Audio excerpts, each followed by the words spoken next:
9 de la mañana, 18 minutos. Es momento de darle la bienvenida, de recibir al ministro de Industria, Energía y Minería, Omar Paganini. Días pasados estuvo presente en la Comisión de Hacienda para analizar algunos proyectos de ley presentados para reformar el mercado de los combustibles. De este y otros temas hablaremos enseguida. Bienvenido, ministro, ¿cómo le va? Muy bien, muchas gracias por recibirme.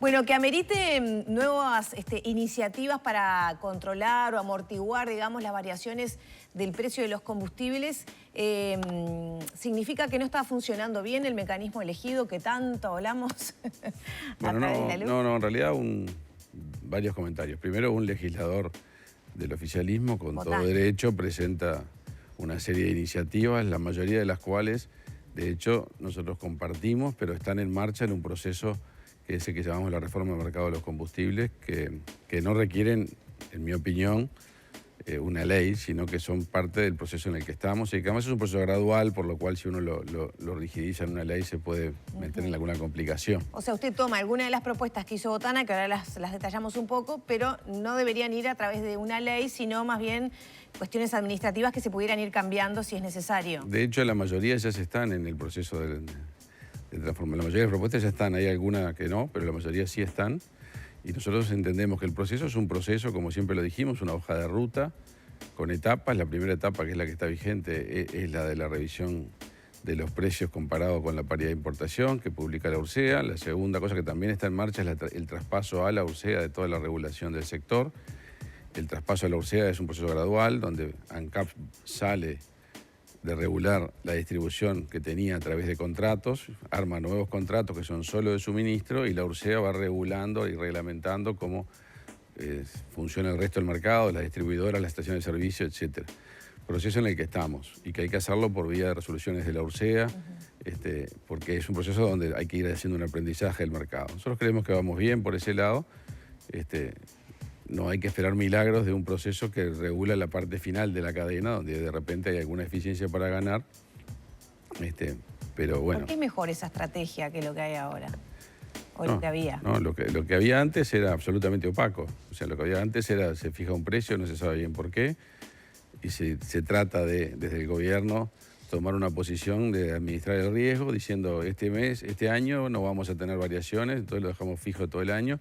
Si bajaba, se ganaba más plata, y si subía mucho, se pegaba un ajuste imprevisto en cualquier momento. Y la ciudadanía no entendía por qué eso era así. Bueno, en otros momentos se mantenía, más allá que bajaba el precio, para cuando subiera no hubiera que hacer alguna modificación extrema, ¿no? Perfecto, pero cuando subía mucho se hizo alguna modificación extrema, y mientras tanto se fijaba una posición que generalmente era con seguridad, o sea, con un colchón que pagaba la ciudadanía. Y de hecho tenemos 5 años de la administración anterior donde el precio de paridad de importación estaba por abajo del precio al público y siguió bajando y el precio lo seguimos pagando. Y de esa manera ANCAP recibió unos 800 millones de dólares de precios que podía trasladado al mercado. De manera de que eso le llamamos opaco, porque uno no sabe lo que está pasando. Hoy tenemos todos los meses una comparación con una referencia internacional y podemos saber si estamos cobrando por arriba o por abajo. Eso creemos que es bueno. Después podemos ver que tuvimos... Lo sabemos, pero no ha dejado de subir hasta el mes pasado, ¿no? No ha dejado de subir aquí ni en Brasil. También ANCAP tuvo que hacer un aporte para contener la suba. Sí, bueno, pero no dejó de subir en Brasil, en Australia, en Estados Unidos, en todos lados tuvimos un aumento enorme del combustible y lo vemos en Europa, que es noticia todos los días.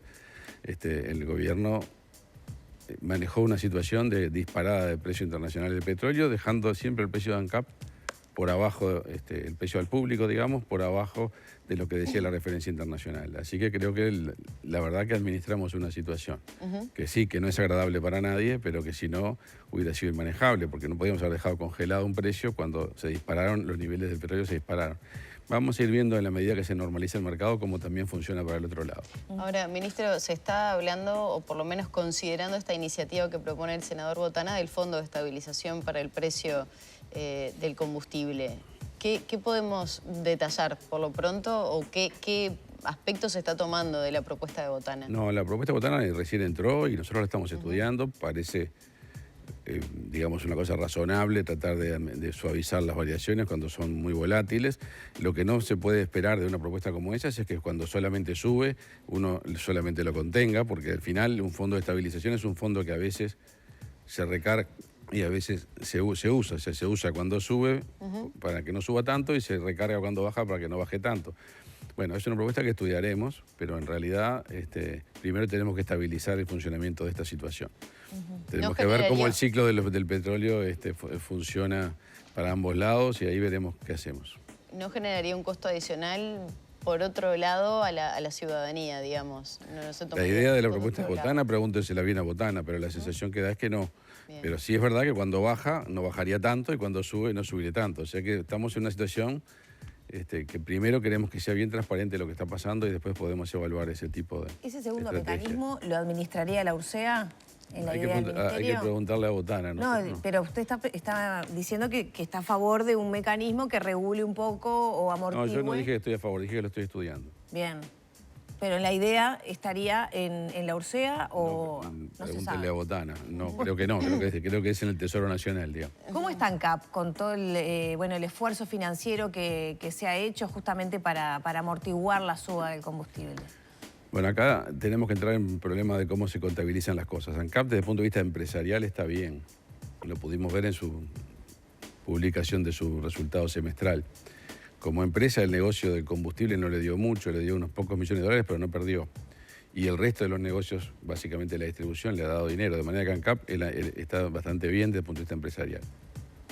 Cuando uno toma en cuenta la caja de ANCAP y cuánto plata entró y cuánto va a salir y demás, ya las cosas son un poco más complejas y por eso lo revisamos todos los meses para ver cómo va a cerrar el año y si no va a generar un déficit en la caja del Estado, que al final termina siendo un déficit fiscal. Y eso es lo que nos preocupa porque todavía da que podría dar un déficit fiscal sobre fin de año. Bien, ¿de cuánto? No, por eso vamos a ir mirando, pero pueden ser bastantes millones de dólares. Ministro, ya estamos prácticamente a fin de mes. ¿Qué dicen los números al 22 de agosto? Los números al 22 de agosto dicen que hubo una bajada del petróleo importante en promedio. Así que estamos desde el punto de vista expectantes de ver si podemos dar alguna buena noticia, pero todavía es muy temprano para confirmar eso. O sea que trasladar esa baja. Sí, creemos que sí, que debería poderse. ¿De cuánto estaríamos hablando? No me adelanten, estamos justamente expectantes a ver cómo cierran los promedios. En esto puede pasar que una semana de disparada para arriba te cambie todo, así que todavía estamos a esa distancia. Bueno, pero al día de hoy se podría decir que los números son favorables a una baja del combustible sobre fin de mes. Se podría decir que estamos expectantes a que sea favorable, sí. Bien. Se está revisando también, digamos, la parte impositiva de los combustibles. De alguna manera había una demanda, ¿no?, del sector industrial, del sector productivo, de tener un diferencial. También se ha visto, bueno, el tema de la inflación, el costo que tiene, ¿no?, la incidencia que tiene en el costo de los productos el combustible. ¿Se está pensando en una reforma impositiva en ese sentido? En principio no. Lo que hay es una propuesta de Botana, eso sí, sobre el gasoil, que sí la vamos a estudiar en detalle, donde tiene que intervenir el Ministerio de Economía también, porque claramente son los principales en el tema de impuestos, son ellos los responsables. Tenemos una caja del Estado que está muy exigida, estamos haciendo esfuerzos para poder ampliar el gasto estatal en la rendición de cuentas, como se ha hablado, de manera que bajar impuestos en el combustible parece difícil. Alguna propuesta como la que plantea Botana, que de alguna manera los replantea en el caso del gasoil, puede ser interesante, lo estudiaremos, pero en principio estamos no hablando del tema de impuestos todavía y además es una responsabilidad de la ministra Arbeleche. Ministro, estamos promediando el periodo de gobierno de la actual administración, una pandemia por medio, una guerra que afectó el precio de los combustibles. ¿Cuál es la situación actual de las industrias? Me imagino que hay muchas que se vieron favorecidas y otras muy afectadas en estos 2 años y medio prácticamente. Bueno, en el tema de los combustibles nadie se fue muy favorecido, digamos. En el tema general... Pero con la pandemia tal vez algunos trabajaron más, otros menos. No, por eso, en el tema general de la situación, hoy la situación es favorable e incluso mejor que en el 2019. Estamos hablando de un 3,5, 4% de actividad por encima de prepandemia. En general en el sector industrial, todo. Después tenemos, desde el punto de vista de la recuperación de... Perdón, esas son las horas. Las horas trabajadas aumentaron eso. El volumen mucho más, arriba del quizás 15 o 20. Tuvimos un bajón en el 2020, pero ya en 2021 se llegó a una recuperación fuerte y hoy estamos por arriba del 2019 de un número importante. Lo que cuesta un poco más recuperar a veces, primero se recupera la producción, enseguida se recuperan las horas, después se recuperan los puestos de trabajo. En eso todavía estamos un poquito atrás del 2019. Pero igual el desempleo, por ejemplo, industrial, que llegó a ser 12.000 personas, hoy es 6.000, o sea, estamos mucho mejor. Así que el sector en general está bien, está muy impulsado por lo que es el auge exportador del país, o sea que las agroindustrias están muy bien. Las industrias del mercado interno dependen mucho del sector, ¿verdad? Los sectores, por ejemplo, de alimentos están teniendo algunos problemas porque hay importación de alimentos de muy bajo precio debido a la diferencia cambiaria con Argentina, por ejemplo. Pero igual el sector está bien y en general está saludable y lo estamos viendo con buenos ojos como sigue, digamos. ¿Qué necesita el sector industrial para dar un salto, para generar más empleo? ¿Por dónde va el camino? No digo que sea fácil, ¿no? Porque siempre se habla de bajar los costos fijos, eso usted lo mencionaba, no es fácil en un país donde tiene la caja exigida, no es novedad. ¿Dónde está, digamos, el punto que se puede trabajar para dar un saltito?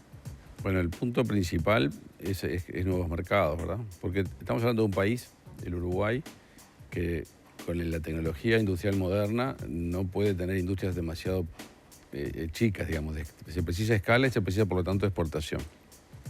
Tenemos un sector agroindustrial muy pujante que puede desarrollar nuevas etapas y eso requiere abrir mercados. Por ejemplo, estamos viendo cómo se está abriendo el mercado de la madera sólida.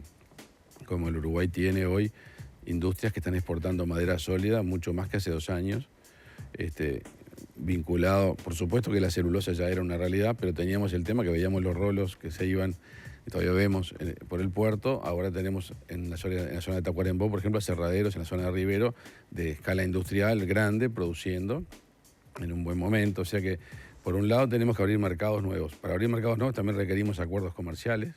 Y ahí viene toda la discusión de poder bajar aranceles y entrar a distintos acuerdos. Viene el TLC con China también, y usted menciona esto que es muy importante, pero también recién mencionaba la importación de productos a bajo precio que también afectan a otras industrias. ¿Cómo lo ve para el sector? Bueno, pero por eso hay que tener estrategia y nichos, ¿verdad? Donde uno puede ser competitivo de alcance global es en la agroindustria de gran porte. Ahí también se requiere tecnología. Por suerte se está dando que hay tecnología que se está aplicando a la producción en forma muy fuerte. Ahí vamos a seguir siendo competitivos y hay que abrir nuevos mercados y agregar más valor. Agregar más valor es, bueno, por ejemplo, si accedemos a un mercado como el chino, de repente uno puede decir etapas de producción que se hacen allá se pueden hacer acá, o se pueden hacer acá etapas de producción arriba de productos chinos para el Mercosur. Todo eso es lo que tenemos que pensar como estrategia. Pensar en vender solo en el mercado local ya es una cosa que hace mucho que las industrias no lo justifican, salvo algunos nichos que sí son necesarios porque son los que consumimos nosotros todos los días, ¿verdad? Ministro, perdón, no se había terminado. No, porque quería cambiarle de tema para aprovechar estos minutos también. El Ministerio presentó esa hoja de ruta sobre el hidrógeno verde y cómo empezar a implementarlo. ¿En qué consiste? Creo que hay un tanto de desconocimiento, ¿no?, sobre lo que es el hidrógeno verde. Bien, el hidrógeno verde es una de las grandes expectativas de mediano y largo plazo que tiene el país. Es producir hidrógeno con energía renovable, con electricidad renovable, usando la vieja y querida electrólisis que nos enseñaban en el liceo. Rompemos la molécula de agua y hacemos hidrógeno y oxígeno. ¿Para qué sirve esto? Para trasladar ese hidrógeno a otro lado y de esa manera trasladar energía renovable o exportar energía renovable. El mundo está apostando al hidrógeno como forma de reemplazar los hidrocarburos en muchas industrias o en muchas aplicaciones donde la electricidad sola no llega con facilidad.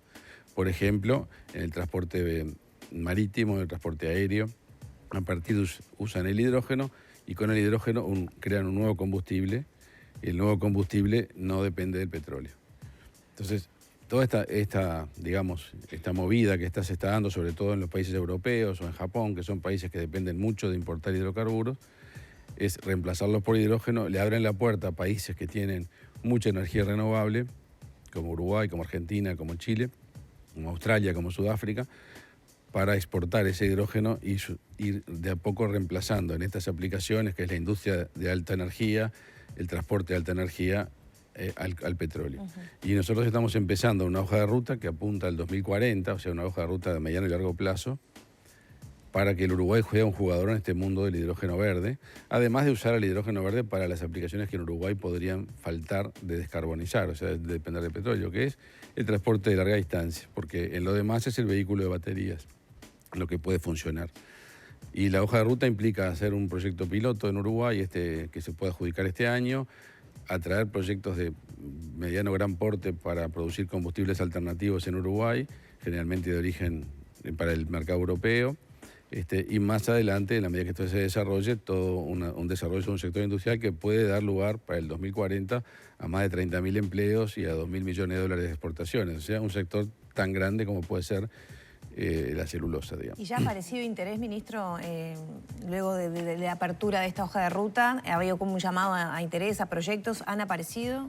Hay un llamado de interés que se hizo antes, que es para el piloto uruguayo, que cuando hablamos del proyecto piloto hablamos de un proyecto a 10 años, de una inversión 20, 30 millones de dólares, un proyecto de cierto tamaño. Eso ya tiene más de 10 interesados. Hoy justamente en la prensa hay una publicación al respecto. Y ya podemos adjudicarlo de repente en septiembre y firmar contrato a fin de año y estaría produciendo para fin del 2024. Eso ya está, sí. Pero además hay 2 o 3 empresas de gran porte interesados en proyectos mucho más grandes. Hay un proyecto que se anunció ya en Tambor, en Tacuarembó, en la zona de Tambores, para producir con hidrógeno metanol verde y exportarlo, que es un combustible para barcos, para buques. Ojalá ese proyecto avance, está en la etapa de factibilidad, ya hizo su primera audiencia pública para el estudio ambiental, en fin. Y hay otros que están en la vuelta que esperamos poder concretar algunos de ellos antes del fin del periodo. El gran tema era que llevaba tanta energía, producir la energía del hidrógeno verde, que a veces la ecuación era complicada. No sé en qué estamos ahí, capaz que estoy un figurín atrasada con el tema. No, el problema de la eficiencia energética es un problema general. O sea, uno toma el petróleo, tiene 100 kilocalorías en el petróleo y en el auto le llegan 20. Eso se llama eficiencia energética. En el hidrógeno es parecido. En el auto a baterías es mejor. Uno recupera más de la energía que inyectó al principio. Pero para este tipo de aplicaciones, grandes buques, uno no puede poner una mega batería en un gran buque. Este tipo de combustible nuevo se comporta similar al combustible originado del petróleo. Ministro, ¿hay alguna información respecto al pedido de informes que justamente realizó el senador Sánchez por UTE, la bonificación a grandes consumidores? El pedido de informes no llegó aún, lo anunció el viernes el senador Sánchez. Supongo que lo va a hacer, pero no es tan ágil esto. Ahí lo que sucede es que los grandes consumidores de UTE tenían un régimen de tarifa especial, están pasando a un régimen de contratación, como si fueran un consumidor libre, como permite el marco regulatorio. Y en el tiempo en el que esa negociación se ha prolongado muchos meses, les hemos dado prolongar la bonificación que ya tenían el año pasado, prolongarla hasta ahora. No tiene nada de excepción, era lo que están pagando, lo que estaban pagando el año pasado. ¿Pero va a haber alguna modificación? No, en la medida que firmen ese contrato van a seguir en un régimen que es diferente, que es un régimen de contrato, que le da al consumidor más largo plazo y al auto también la seguridad de que lo tiene, en la medida en que pueden esos, ya ha pasado con algún otro consumidor de UTE, empezar a elegir consumir de otra fuente energética. UTE lo que está haciendo es consolidándose sus principales clientes con un contrato. ¿No amerita ninguna contraprestación la extensión de esa bonificación? Tenían ya la misma bonificación por años, incluso con decretos de la administración anterior que les daba exactamente la misma bonificación. Acá lo que hay es un sistema de transición que requirió una decisión especial por la transición, pero el senador Sánchez también tendría que preguntar por qué se pagaba ese precio antes.